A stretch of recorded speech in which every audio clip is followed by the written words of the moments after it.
There are few events in history that are truly terrifying.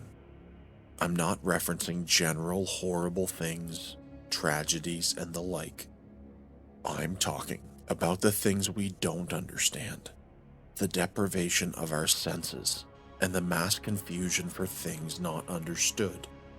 One of those subjects is the concepts of demonic possession and exorcism.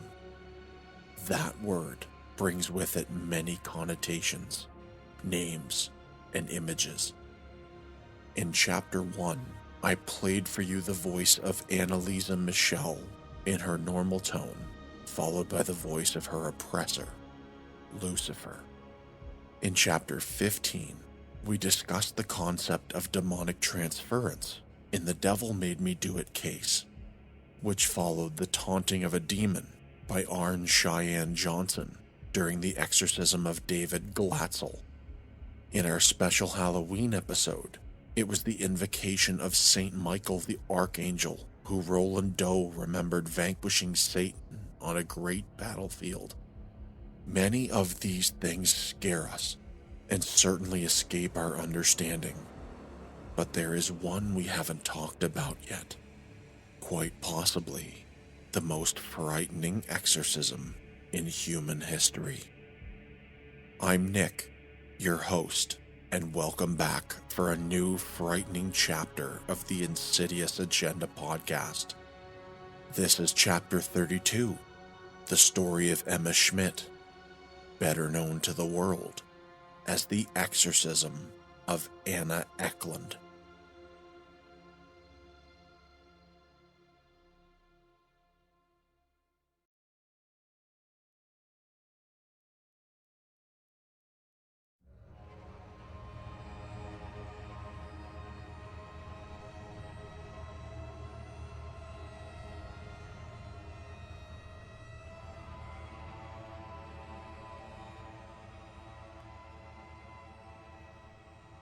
One of the most highly debated items surrounding this case is who exactly was Emma Schmidt.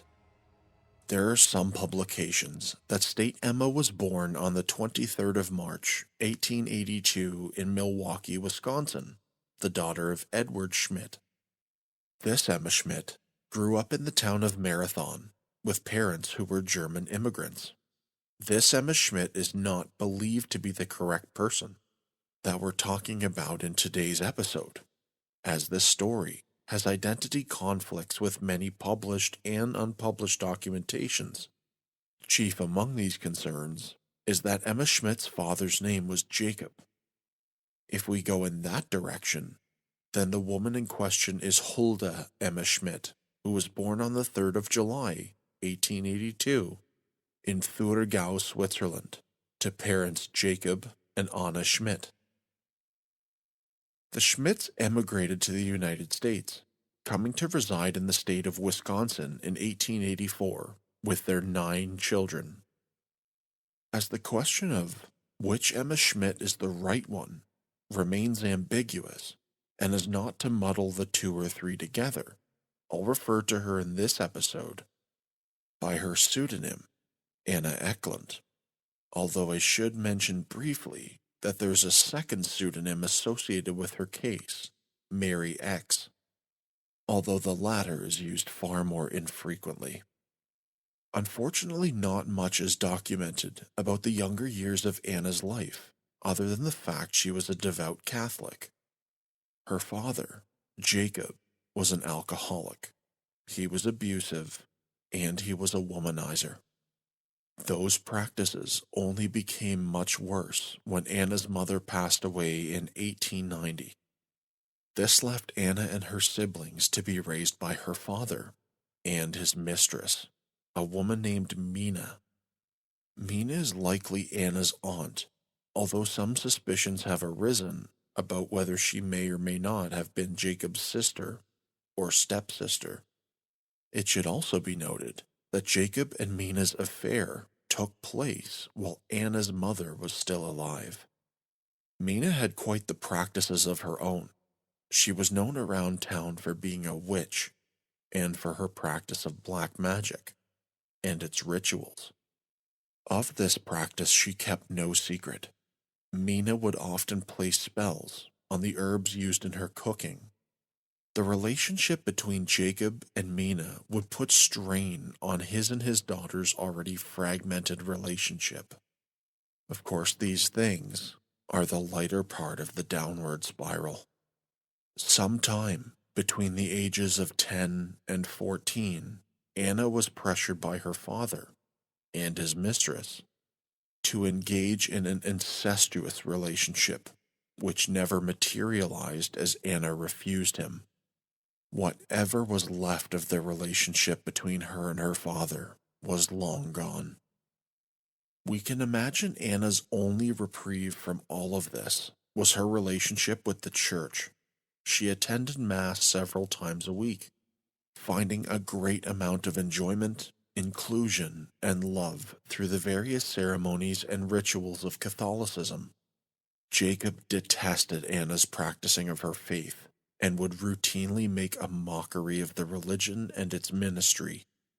Now, normally in some stories, you find a bit of a pseudo-redemption arc, the finding of Jesus, or even as the expression goes, a come-to-Jesus moment. But there would be no such moment in Jacob's story. We're fast-forwarding a few years in the future, but on his deathbed, during the administration of his last rites, Jacob held a firm grip on his hatred for the church, insulting the priest. His last words, although unknown what they exactly were said to be expressive of that hatred. It was around this time that Anna began to feel a shift in her relationship with the church. When attending Mass, she began to feel nauseous and ill, often enough to force her out of Mass, with a reprieve from her symptoms only coming after she crossed out of the church's threshold. Uncharacteristic of Anna, she began missing Mass altogether. She told her family that she began feeling repulsed by the cross and other symbols of her religion. She also noted that there was some kind of barrier that prevented her from entering any religious building. Anna could only describe this as some kind of interior hidden power. Anna's behavior also began to change to the point she became almost unrecognizable, often uttering sexualized thoughts of what could only be described of unspeakable acts.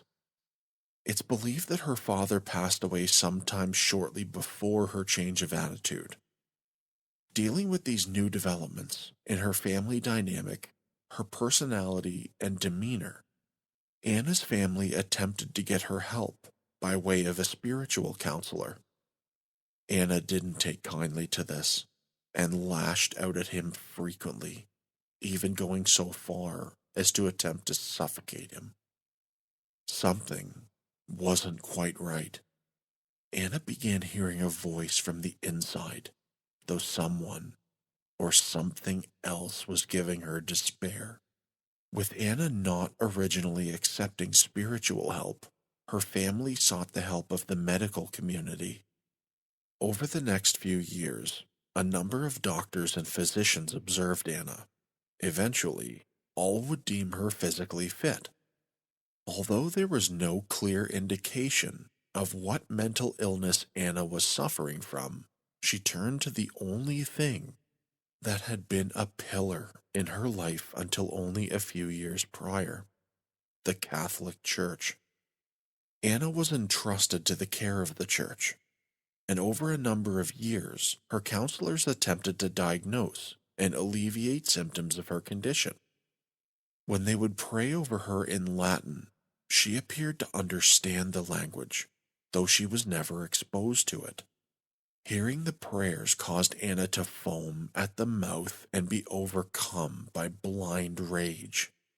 She even possessed an unnatural psychic ability, sensing when religious items were near her, which would set her off. Anna detected even regular objects, which had been blessed by prayer or holy water. It was because of this that the priests caring for Anna began to believe her affliction was something supernatural. When they brought this theory to Anna, she was confused, completely unaware that something strange might have been happening, and she brought forward no information about who or what was causing the believed demonic affliction. Nonetheless, the church would find its man in first-time exorcist Father Theophilus Riesinger.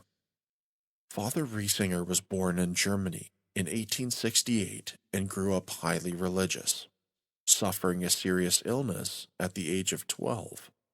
Father Riesinger devoted his life to God. At the age of 21, he joined the Capuchins, a branch of the Franciscan order, at their monastery in the town of Eltoting, which was famous for its statue of the Virgin Mary that was said to save a boy from drowning in the river in 1489. His initial application to join the priesthood was denied, which would set him off in the direction of furthering his studies. In 1892, he relocated to New York and then settled in Detroit, where he would enter the priesthood as a novitiate. Father Riesinger became an ordained priest in 1899 and was sent back to New York's St. Fidelis Monastery. Years later, in 1912, Father Riesinger was transferred to St. Anthony's in Marathon, Wisconsin. Here, with the blessing of his bishop, he would become an exorcist. As previously mentioned, Father Riesinger was called upon to perform an exorcism on now 30-year-old Anna Ecklund, the first of his career. It was important for the pair to meet before the exorcism took place so that the priest could confirm its authenticity. When Father Riesinger sprinkled Anna with fake holy water, she remained unmoved, confirming the possession's authenticity. Unfortunately, Anna's exorcism on the 18th of June in 1912 was not documented. The only thing those in attendance could determine is that it worked, and Anna was free of her demonic encumbrances. The pair went their separate ways. Anna faded into obscurity and wasn't heard of for quite some time.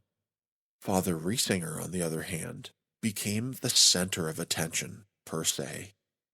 From his work as a surgeon and soldier of God, cutting out demonic cancers, he was able to achieve something of a celebrity status. But in the summer of 1928, Anna and Father Riesinger would cross paths again. Anna contacted Father Riesinger to tell him that she hadn't experienced a single day of peace in the 16 years that had passed since their last meeting. Anna believed that it was from her deceased Aunt Mina that her torments originated. If we step back for a moment, you'll remember that Mina used to cast black magic spells over the herbs which she used to cook with. And though Mina and Anna's degenerate father were long gone, it didn't keep them from returning to torment her. For Anna could hear their voices and feel their presence. She believed it was their spirits that formed a conduit for demonic spirits to enter her body and mind. Father Riesinger agreed to perform another exorcism on Anna, as he had tangled with these demonic forces once before. He knew this time he would need to better prepare and do things differently than he did the first time. First, Father Riesinger determined that the exorcism would take place in secret, holding it at a convent in Earling, Iowa. The secluded, private town offered a number of advantages. The local parish offered both a Catholic church and a convent where Anna could stay throughout. The town was small, boasting a population of only a few hundred. It was close to the capital city of Des Moines, which offered travel by railway.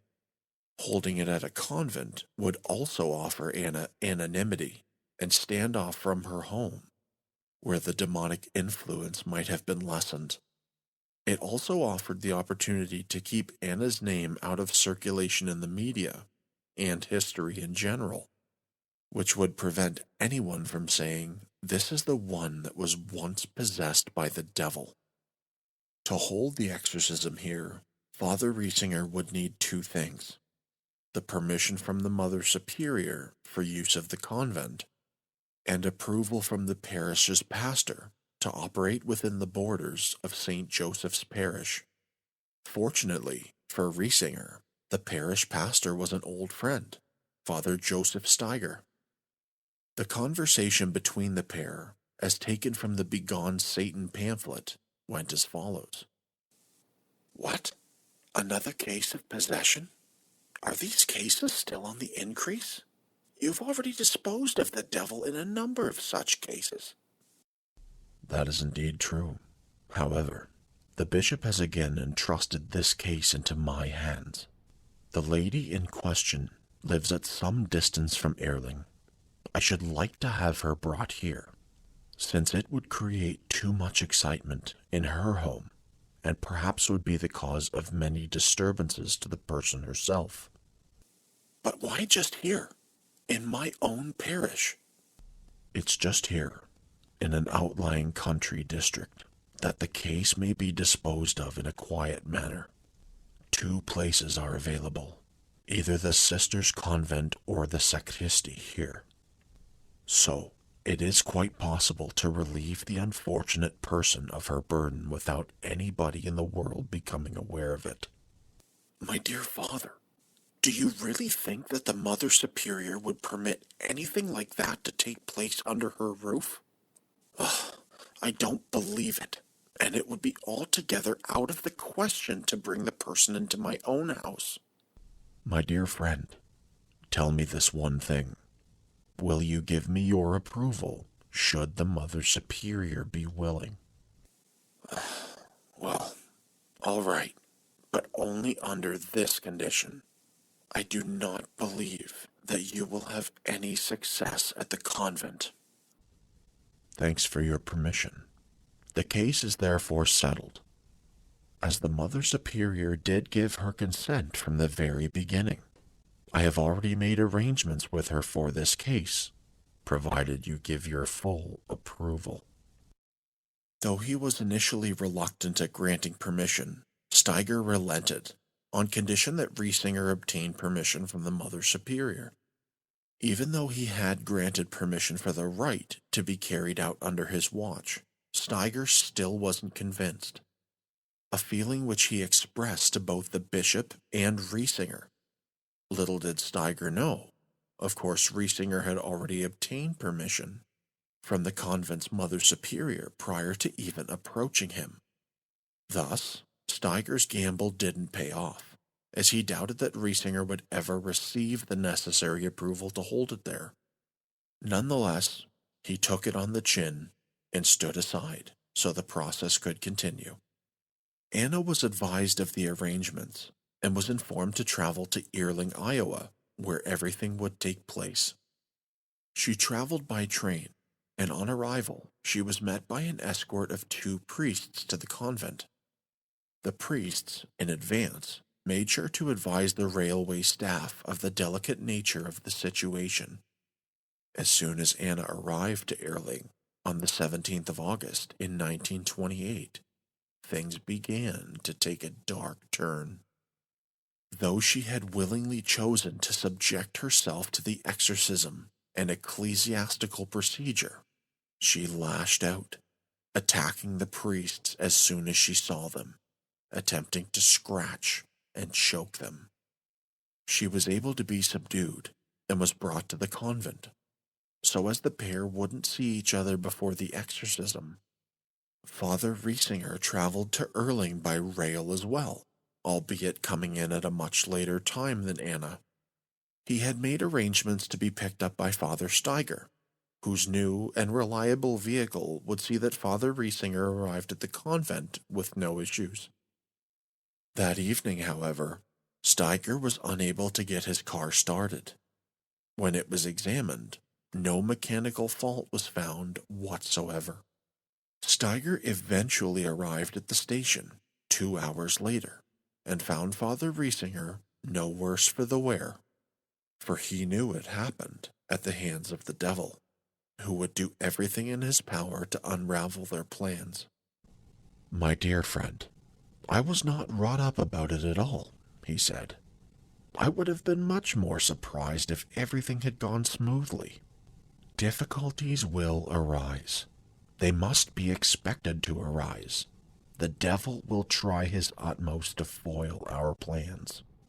While waiting, I prayed constantly that the evil spirit would not be able to harm you, as I suspected that he would normally try to interfere with your coming, yea, that he would try to injure you personally." No sooner was everyone settled into the convent when the demonic presence inside Anna began to make itself known. On entering the doors, she tried to attack the nuns who were sent to receive her. Later, when her supper was brought up that evening, she immediately noticed something wasn't right. As it turned out, a nun who thought she was just trying to help had sprinkled Anna's food with holy water. Anna rejected it in dramatic fashion, breaking out into a fit of rage and screaming like an animal before finally settling into bed. While awaiting the arrival of Father Riesinger, she began purring and hissing like a cat, refusing to eat any of the food she was brought until a fresh portion was obtained. The following morning, the 18th of August, was when the exorcism of Anna Ecklund began. Anna was brought into the chamber where the exorcism would be held. She was restrained so that none of her clothing could be torn, and mainly so that she couldn't writhe free, including tying the arms of her dress so she couldn't use her hands. The Mother Superior arranged for the strongest nuns to be present to attend the ritual, and the priests ordered them to hold Anna down. Only then did Father Riesinger begin. As he began to recite the passages of the Rituale Romanum, Anna's eyes closed and she fell unconscious. But this was all an act. As Father Riesinger began to incite the names of the Holy Trinity, the Father, the Son, and the Holy Spirit, Anna broke free of her restraints and jumped onto a wall, landing sideways, growling and murmuring. Such a display of strength that those present had to physically force her back down. "Pull her down. She must be brought back to her place upon the bed," Father Riesinger ordered. In great displeasure, Anna began to scream. The howling and piercing screaming reverberated through the walls of the convent, forcing Father Riesinger to break from the ritual and exclaim, "Silence, Satan! Keep quiet, you infamous reprobate!" But it would be through Anna that it answered back. Through much of the screaming and speech that followed, the priest determined that whatever was within Anna was conversing in English, German, and Latin. Most curious was that her lips would never move, and her mouth remained closed. Thus, the voices were coming from somewhere deep within her. Anna began to foam at the mouth and even vomit. Not having consumed food in a number of days, she vomited up only what could be described as chewed tobacco leaves and, get this, spices. The vomit was so great and so frequent that it was impossible to determine how it would have come from a human, especially considering that on the morning of the exorcism, Anna only had the equivalent of a spoonful of milk and water. Anna would only communicate in guttural, beastly growls and demonic murmuring that we can only describe as what we heard from Annalisa Michel. Her body moved unnaturally, contorting, twisting, expanding, cracking, and popping, all through a blind, unadulterated rage. So as to come face to face with their executioner, the demons began to speak through Anna. They were Beelzebub, Judas, and Lucifer, having drugged from hell with them the tortured spirits of Anna's father Jacob and his mistress Mina. Along with them were many lesser demons and damned souls who would continue to arrive and attack Anna until they were expelled by Father Riesinger. Knowing it from the outset, Father Riesinger felt that one session was not enough to absolve Anna. Having learned from her first exorcism, he intended to see it through, in full, to the end. The exorcism ritual ran each day for 8 days straight from the 18th to the 26th of August. The only person in attendance who could stand to be in the room for the entirety of each ritual was Father Riesinger. The nuns developed shift schedules for who would assist with the exorcisms each day, offering them at least a small reprieve from the incessant screaming. The loud outbursts from Anna also attracted members of the town who came to its doors wondering if someone was being murdered. As the shrieking was so loud, it escaped the convent's walls. After the final exorcism, on the 8th day, Father Riesinger determined that a break was needed so that all present may gather themselves and renew their faith for a further struggle against Anna's demons. Anna, after the completion of each exorcism attempt, was said to open her eyes and return to normal. A few weeks later, the process began again on the 13th of September. The focus this time was for Father Riesinger to contact the demons and attempt to discern why they possessed and tormented Anna. But he could not tackle them all together, and would address each one independently. The first was Beelzebub. The conversation between the pair went as follows. In the name of Jesus and his most blessed mother, Mary the Immaculate, who crushed the head of the serpent, tell me the truth. Who is the leader or prince among you? What is your name? Beelzebub. You call yourself Beelzebub. Are you not Lucifer, the prince of the devils?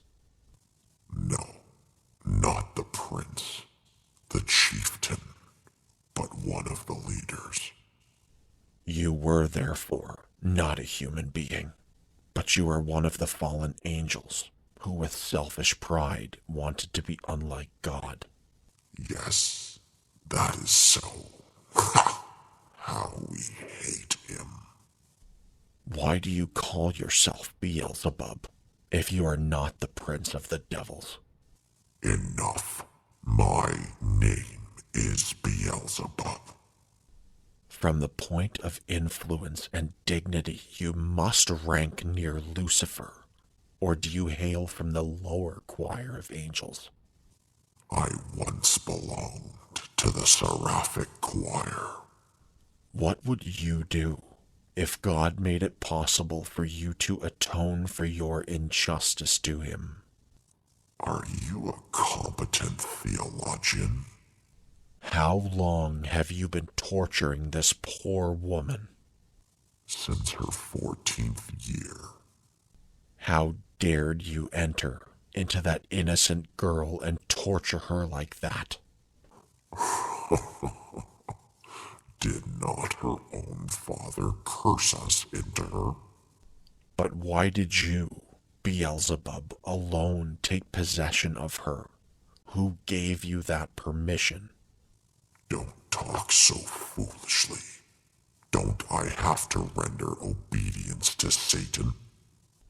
Then you are here at the direction and command of Lucifer? Well, how could it be otherwise? As Beelzebub was dismissed, Father Riesinger then called forward the entity called Judas. Then I solemnly command, in the name of the crucified Savior of Nazareth, that you present the father of this woman, and that he give me an answer. A deep voice announced itself, which had already been noticed alongside the voice of Beelzebub. Are you the unfortunate father who has cursed his own child? No. Who are you then? I am Judas. What? Judas? Are you Judas Iscariot, the former apostle? Yes, I am the one. The voice, along with the revelation that this was Judas Iscariot, sent the entirety of the room quivering out of pure fright and horror. Exiting the room were Father Steiger and some of the nuns. What business do you have here? To bring her to despair, so that she will commit suicide and hang herself. She must get the rope. She must go to hell. Is it then a fact that everyone that commits suicide goes to hell? Rather not. Why not? We devils are the ones that urge them to commit suicide, to hang themselves, just as I did myself. Do you not regret that you have committed such a despicable deed? Let me alone. Don't bother me with your fake god. It was my own fault. When it was Jacob's turn, he offered a motive for being present. It was his life's work to lambast the Catholic Church and all semblance of faith in his life. However, it was only when he participated in the process of cursing his own child that he was damned to hell, paving the way for Beelzebub to take hold of her. As mentioned by Judas, he now spent his time in hell, scheming against Anna for turning away his advances. Jacob was only present to inflict suffering and ruin on his daughter. Another voice arose that was described as a bit of a high falsetto. Father Riesinger knew it was Mina coming through. Her motive was much aligned with that of Jacob. However, Mina was damned much sooner, having confessed to the murder of children. She told Father Riesinger of these deeds in great detail. Her revelations were cold, devastating, and without remorse. She had even forgotten if the exact number was 3 or 4. The conversation with Mina was later documented as follows. It was filled with such bitter hatred and spite that they far surpassed all that had happened so far. Her demeanor towards the Blessed Sacrament is beyond description. She would spit and vomit in a hideous manner, so that both Father Theophilus and the pastor had to use handkerchiefs constantly to wipe off the spittle from habit and cassock. Because of her unworthy communications, it was clear that the Blessed Sacrament, the bread of eternal life, which should have been the source of her salvation, turned out to be unto her eternal damnation, for she tried to get at the Blessed Sacrament with a burning vengeance and hatred. After conversing with the major demons, many of the motives and the method of invasion were clear. The discussions were broken apart many times by lesser demons coming through with screaming and howling. During this 7-day period of exorcisms, Anna exhibited many further strange behaviors. Her body would often become so light it almost appeared as though she were levitating. Other times, so heavy that she sank into the bed sheets and bent the iron bars of the bed. She would, on occasion, become red and swollen to where she was almost unrecognizable, and the point that the nuns feared she would burst. To those who've listened to Chapter 2 of this podcast, this might sound a lot like the key symptoms exhibited by Esther Cox. But Anna wasn't the only one tormented, with demons shouting out sins of those present that they had never confessed. Lasting until the 20th of September, the exorcisms then broke off again for another reprieve. This time, due to the swelling, the fear for Anna's health was far more prevalent. By this point, Father Steiger, who was assisting Father Riesinger, began to grow increasingly regretful for allowing the process to take place. He confronted Father Riesinger with the opinion the process should be moved elsewhere. Riesinger didn't take kindly to this, blaming the devil for putting these thoughts into his head and trying to separate the two friends. When the demons found out about the conversation, even they had an opinion. Just wait until the end of the week. When Friday comes, then. When Friday came, Father Steiger was involved in a car accident on his way to perform the last rites for a dying woman in his parish. Steiger's car crashed into the guardrails of a long bridge, flipped over, and was found hanging just over the edge, with far below a deep, dark ravine. Father Steiger survived the wreck, sustaining only minor injuries. For the next few weeks, he claimed to have had trouble sleeping at night because of a constant bombardment of unearthly sounds that permeated his mind, which could only be kept at bay by a series of prayers. The noise made by rats scratching in his walls was unrelenting, going on night after night after night. Father Steiger had reason to be frightened.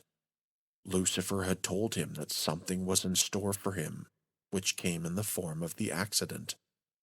On other occasions, the Prince of Darkness promised to turn the entire parish against him. I'll incite the whole parish against you. I will calumniate in such a way that you will no longer be able to defend yourself. Then you will have to pack up in shame and regret. On the 15th of December, 1928, Father Riesinger would yet again rally his team for the third and final round of exorcisms. The beginning of this series brought much of the usual behavior of horrid smells, and Anna doing her best impression of a cat. Each and every day they would do battle from early morning until well into the night. But something began to feel different, as though evil were loosening its grasp on Anna. Father Steiger was unable to participate in the last exorcism due to exhaustion, leaving only Father Riesinger to face down Anna's tormentors alone. Sensing that Anna's absolution was coming, Father Riesinger continued the exorcisms for 3 days and nights, incessantly. He took on the appearance of a walking corpse, giving everything he had to save Anna, battling for her soul. On the 22nd, the first breakthrough happened. Anna jumped from her bed and began to levitate, her heels barely touching the sheets. Father Riesinger ordered the demons to depart and return to hell. What he would witness next was horrifying. The entire room began to encircle in flame, and the apparitions of Lucifer and Beelzebub presented themselves in the corner. The demons were helpless as without a medium they couldn't harm the priest directly. The room began to shake and swirl with a great amount of energy. The battle neared its penultimate moment. In the name of the Father, the Son, and the Holy Spirit, Father Riesinger commanded the demons to depart through his iconic phrase, "Begone, Satan." Finally, Father Riesinger invoked the power of his greatest ally, for the Virgin Mary appeared to banish the demons from our world. Collapsing to her bed, Anna screamed, Beelzebub, Judas, Jacob, Mina, hell, hell, hell. and all went silent. Shortly thereafter, she awoke, claiming in her own voice, "My Jesus, mercy. Praised be Jesus Christ." Anna Ecklund was free. For those who took part, things returned to relative normal. All of the nuns who had taken part in the exorcism of Anna Ecklund all requested transfers to different convents and were granted them within a year. Life for Anna returned to normal, but she was never truly free. Periodically, throughout the remainder of her life, she suffered a few more minor and manageable possessions, all of which she was able to manage and remedy on her own. 4 months after the final exorcism, Anna Ecklund returned to the convent to offer her thanks for everything that had been done for her. She continued practicing her Catholic faith, finally able to move on after nearly 40 years of torment, stating that, "My visit is at the bidding of Christ himself. Our blessed Lord comes to me frequently and encourages me to be faithful." As we come full circle, the true origin story of Emma Schmidt is still not known. The two persons in question passed away at different times, both believed to be unencumbered passings. Emma Schmidt passed away on the 23rd of July, 1941, at the age of 59, while Hulda Emma Schmidt passed on the 23rd of June, 1964, at 81. Father Riesinger continued his work, battling the devil at every corner until his passing in November of 1941. The entire story of the exorcism of Anna Ecklund would have been lost to history had it not been for a pamphlet being released in the 1930s, titled with Riesinger's iconic "Begone Satan" line. Like most cases, this one has its share of skeptics, those who believe that Anna Ecklund suffered from mental illness, and as mental illness was incredibly misunderstood in the early 1900s, or in some cases outrightly ignored or misdiagnosed, there's a possibility that Anna could have suffered from something like schizophrenia or psychosis. But it's important to remember that Anna had been examined by many doctors for a number of years before she turned to religious help. The medical community could not find anything wrong with the girl and would only ever declare her physically fit. Nonetheless, though it was concluded in secret, the Catholic Church does acknowledge that this exorcism took place, with the dates and locations in the papal records matching those in the pamphlet. With far few contradicting points of view, the exorcism of Anna Ecklund is always pointed at as one of the true, genuine examples of demonic possession. Had it not been for the publishing of the Begone Satan pamphlet by German theologian Karl Vogel, we likely would have lost the story of Anna Ecklund. But those lovers of horror can rejoice, as one of the readers of the pamphlet was none other than William Peter Blatty. And this story, like the exorcism of Roland Doe that we covered on Halloween, went on to expire his work, The Exorcist.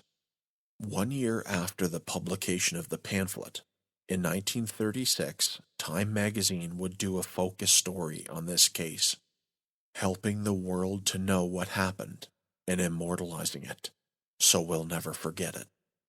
Above all, we can find solace in the fact that Anna Ecklund was free of torment by dark entities brought on by those she once called family, however loose that term may have been for them.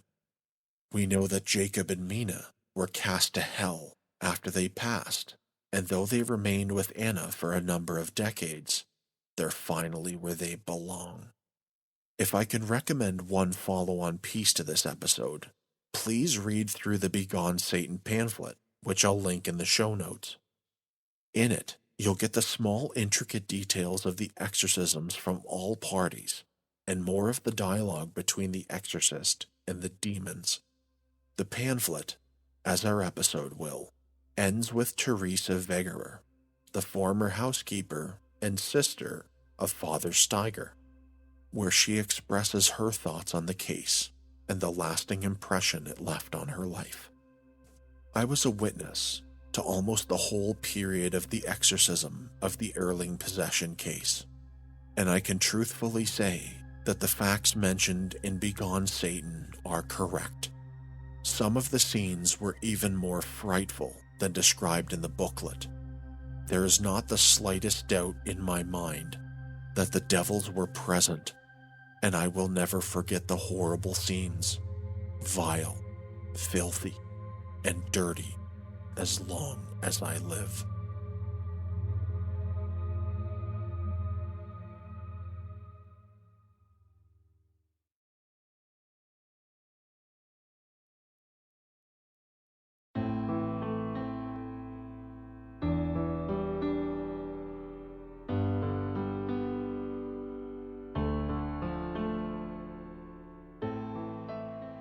If you're hearing this message, you lived to finish the story of the Exorcism of Anna Ecklund.